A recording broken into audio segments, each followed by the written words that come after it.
11월 16일 화요일 삶의 기적을 일으키는 30분 예배를 시작하도록 하겠습니다. 하나님께서 오늘 우리에게 주신 말씀은 사도행전 2장 1절에서 4절까지 말씀입니다. 이 말씀 제가 봉독하도록 하겠습니다. 오순절 날이 이미 이름에 그들이 다 같이 한 곳에 모였더니 호련히 하늘로부터 급하고 강한 바람 같은 소리가 있어 그들이 앉은 온 집에 가득하며 마치 불의 혀처럼 갈라지는 것들이 그들에게 보여 각 사람 위에 하나씩 임하여 있더니 그들이 다 성령의 충만함을 받고 성령이 말하게 하심을 따라 다른 언어들로 말하기를 시작하니라. 아멘. 오늘 이 시간 하나님께서 우리 주신 말씀을 듣기 전에 잠시 기도하는 시간 갖도록 하겠습니다. 하나님 아버지, 오늘도 저희들을 사랑하셔서 저희를 만나주시고 저희에게 말씀해 주시니 감사합니다. 하나님 아버지, 오늘도 저희의 영의 길을 열어주셔서 하나님의 음성을 듣게 하시고 저희의 마음의 문을 활짝 열어주셔서 그 말씀을 듣고 믿을 수 있도록 인도하셔서 저희가 믿음을 통해서 세상 가운데 승리하며 하나님의 크신 영광을 나타내는 저희가 될 수 있도록 은혜 베풀어 주옵소서. 예수님의 이름으로 감사하며 기도드리옵나이다. 아멘. 하나님께서 오늘 우리에게 주신 말씀은 우리가 신앙생활을 할 때 아주 중요한 그런 말씀을 우리에게 주십니다. 지금 사도행전 2장의 말씀은 예수님께서 하늘로 올라가신 이후에 이제 예수님께서 미리 말씀하신 것처럼 성령으로 침례를 받으리라 라는 그 말씀처럼 성령님이 예수님을 믿는 사람들에게 임하는 그 놀라운 사건, 그 사건에 대해서 기록하고 있습니다. 흔히 우리가 오순절 성령 강림 사건이다 라고 말하고 있는데 그렇게 예수님을 믿는 사람들에게 이제 성령님이 임하시는 그 사건에 대해서 기록하면서 오늘 우리가 읽은 사도행전 2장 2절의 말씀은 그렇게 성령님이 임하실 때 어떤 구체적인 일들이 일어나는가, 어떤 구체적인 현상들이 나타나는가 그 부분에 대해서 말씀합니다. 사도행전 2장 2절은 이렇게 말씀합니다. 호련히 하늘로부터 급하고 강한 바람 같은 소리가 있어 그들이 앉은 온 집에 가득하며 라고 말씀합니다. 여기서 급하고 강한 바람 같은 소리다 라는 이 말씀은 우리가 헬라의 이 성경을 기록한 원어인 헬라어 원어를 조금 더 표현해서 그 원어의 의미를 살려서 번역하면 이 의미는 어떻게 되냐면 강한 바람이 으르렁거리는 듯한 소리라고 말할 수 있습니다. 아주 강력한 바람이 으르렁거리는 것 같은 아주 신비한 그런 소리가 났다는 거예요. 지금 사도행전 2장 2절에서 말씀하고 있는 것은 성령님이 그들에게 임하실 때 나타나는 그 현상 중에 하나인데 여기서 강조하고자 하는 것은 바람을 강조하는 것이 아니라 바람이 내는 소리, 아주 신비한 소리, 아주 강한 바람이 으르렁거리는 것 같이 어떤 초자연적인 아주 신비한 소리가 그들의 귀에 들렸다는 거예요. 그렇게 성령님이 임하실 때 그들의 귀에 아주 신비한 소리가 들렸고 그리고 더 나아가서 사도행전 2장 3절은 이렇게 말씀합니다. 마치 불의 혀처럼 갈라지는 것들이 그들에게 보여 각 사람 위에 하나씩 임하여 있더니 라고 말씀합니다. 이 사도행전 2장 3절에서도 강조하고 있는 것은 불이 아니라 그 불의 모양이에요. 불이 혀처럼 갈라지는 것들, 혀처럼 갈라지는 모습으로 사람들 앞에 보였다는 거예요. 그러니까 아주 신비한 모습을 그들의 눈으로 봤다는 겁니다. 지금 이 사도행전 2장 2절과 3절의 말씀은 이제 성령님이 예수님의 말씀대로 예수님을 믿는 사람들에게 임할 때 예수님을 믿는 사람들이 성령 침례를 받을 때 그 자리에 일어났던 아주 신비한 초자연적인 그런 현상들에 대해서 말씀하고 있습니다. 지금 말씀처럼 어떤 소리가 어떤 초자연적인 신비한 소리가 그들의 귀에 들리고 어떤 초자연적인 신비한 모습이 그들의 눈에 보이더라는 거예요. 이렇게 초자연적인 신비한 소리가 들리고 또 초자연적인 어떤 신비한 모습을 그들이 눈으로 보면서 그런 걸 통해서 이들의 마음속에 어떤 생각이 들어오는가? 아, 바로 이때구나.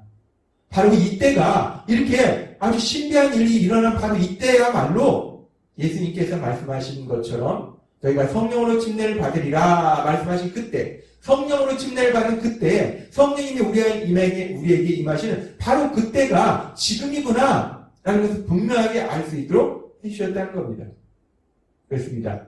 사도행전 2장 2절과 3절의 말씀을 통해서 우리가 알 수 있는 것은 성령님이 임하실 때 오순절날 이제 제자들에게 성령님이 드디어 임하실 때 그들이 성령님이 임하시는구나 라는 것을 알 수 있는 아주 신비한 현상들이 일어났다는 겁니다. 그렇게 신비한 현상들과 더불어서 그들에게 성령님이 임하고 더 나아가서 이제 사도행전 2장 4절은 이렇게 말씀합니다. 그들이 다 성령의 충만함을 받고 성령이 말하게 하심을 따라 다른 언어들로 말하기를 시작하니라 라고 말씀합니다. 그렇게 어떤 초자연적인 신비한 현상들을 통해서 분명하게 성령님이 지금 임하시고 있다라는 것을 제자들에게 알 수 있도록 느낄 수 있도록 해주신 하나님, 그 하나님은 그렇게 제자들에게 성령님을 주시고 더 나아가서 성령 충만하게 하셔서 그들이 각기 다른 언어로 말하는 그런 놀라운 역사들이 일어납니다. 오늘 우리가 읽은 사도행전 2장 1절에서 4절까지의 말씀에 보면은 이제 드디어 예수님께서 약속하신 것처럼 성령님이 예수님을 믿는 사람들에게 임합니다. 그렇게 성령님이 예수님을 믿는 사람들에게 임하면서 지금 말씀하셔서 우리에게 말씀하신 것처럼 어떤 신비한 현상들, 초자연적인 현상들, 그런 현상들이 나타나더라는 거예요. 그래서 우리가 이 말씀을 읽고 묵상하면서 우리 마음속에 한 가지 질문이 생길 수 있습니다. 그렇게 예수님을 믿는 사람들에게 성령님이 임할 때, 특별히 오순절 날 이렇게 제자들에게 성령님이 임할 때 이런 어떤 초자연적인 현상, 신비한 소리도 들리고 또 어떤 신비한 것도 눈에 보이고 이런 초자연적인 현상과 더불어서 성령님이 그들에게 임하시는데, 그렇다면 이제 예수님을 믿는 우리 모두에게도 성령님이 임하십니다. 예수님을 믿는 우리 모두에게는 성령님이 우리 안에 거하셔서 우리와 함께 하세요. 그렇다면 이제 예수님을 믿는 우리 모두에게도 그렇게 성령님이 임하실 때 오순절날 이 제자들에게 일어났던 이런 일과 같이 어떤 이런 초자연적인 현상이, 이런 일들이 일어나는 것일까?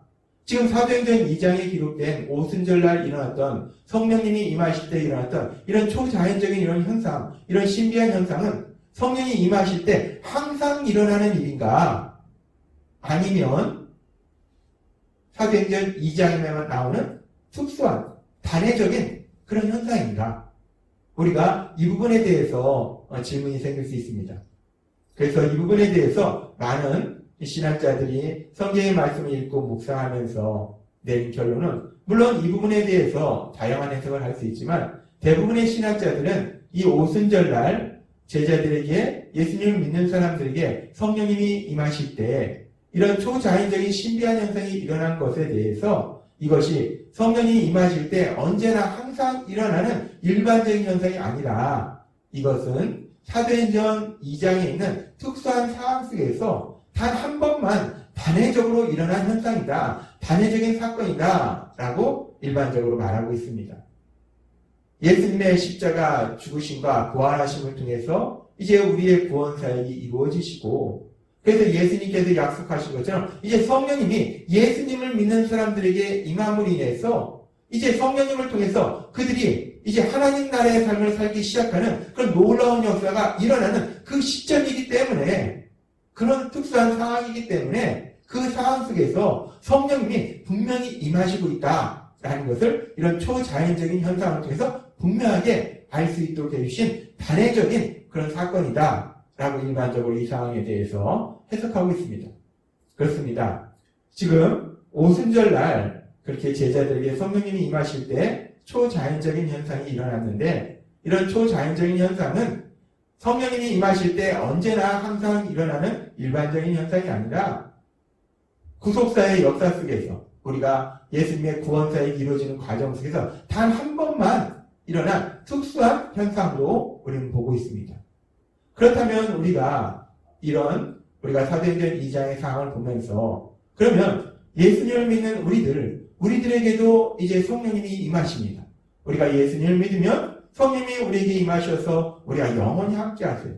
그렇다면 이제 예수님을 믿는 우리들에게 성령님이 임하실 때 우리에게는 어떤 일들이 일어날까?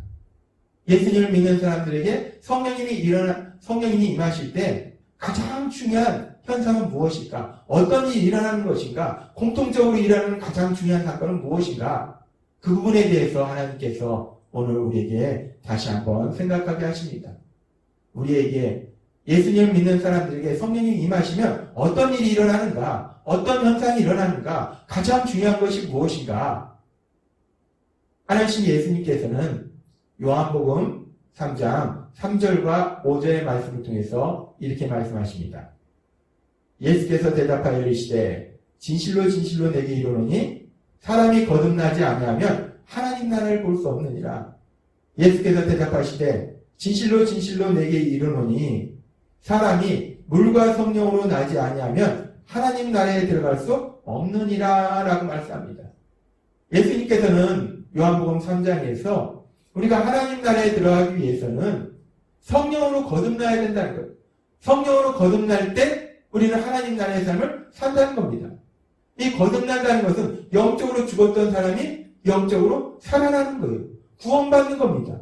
그렇게 우리가 구원받기 위해서는 성령님의 역사하심이 있어야지 우리가 구원받는다는 거예요.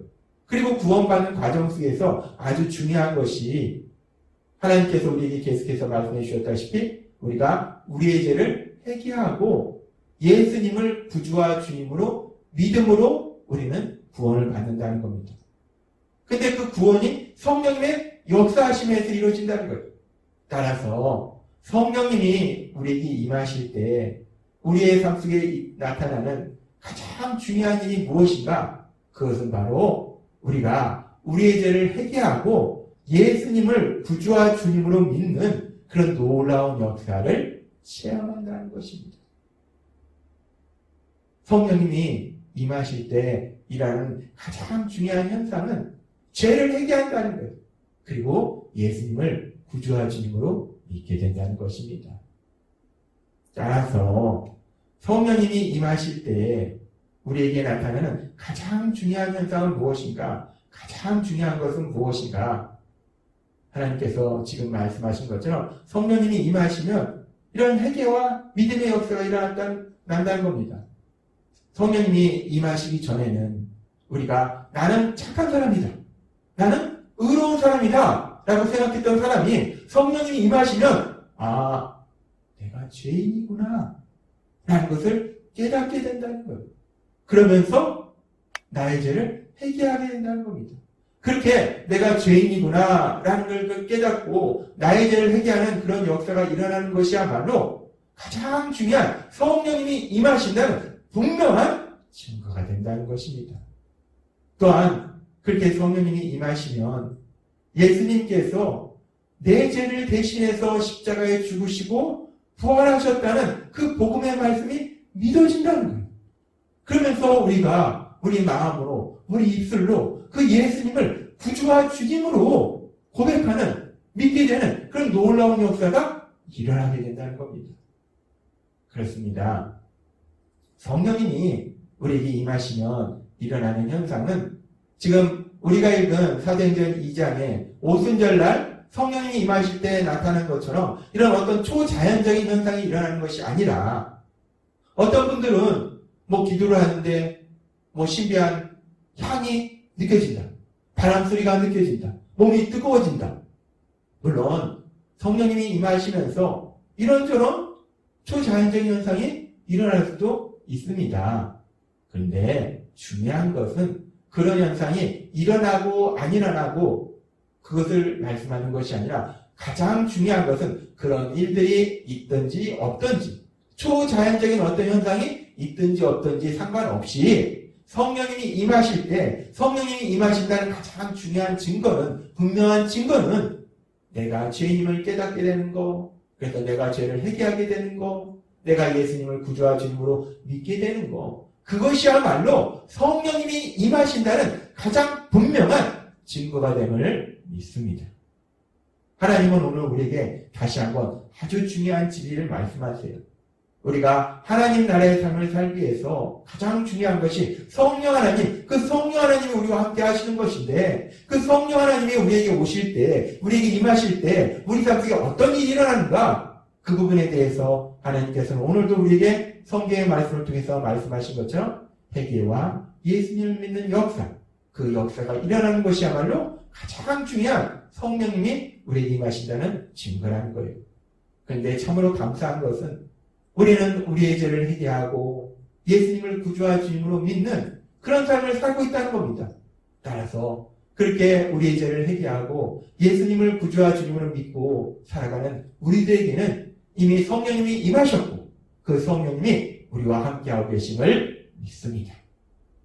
우리 안에 함께 하시는 성령님, 그 성령님의 인도하심에 따라서 하나님께서 우리에게 주신 하나님 나라, 그 신나고 행복한 하나님 나라, 그 하나님 나라의 삶을 사시는 여러분이 되시길 주님의 이름으로 축원합니다. 기도하겠습니다. 하나님 아버지 감사합니다. 오늘도 주신 말씀처럼 성령님이 우리에게 임하실 때 성령님이 임하신다는 가장 분명한 증거가 무엇인지를 우리에게 다시 한번 깨닫게 하시니 감사합니다. 하나님 아버지, 오늘 주신 말씀처럼 우리가 회개와 믿음을 통해서 성령님이 우리에게 임하셨고 그 성령님이 우리와 함께 하시기에 성령님의 인도하심에 따라서 하나님 나라의 삶을 살아가는 저희가 될 수 있도록 은혜 베풀어 주옵소서. 예수님의 이름으로 감사하며 기도드리옵나이다. 아멘. 이 시간도 하나님께서 우리에게 주신 말씀을 묵상하면서 조용히 기도하는 시간 갖도록 하겠습니다.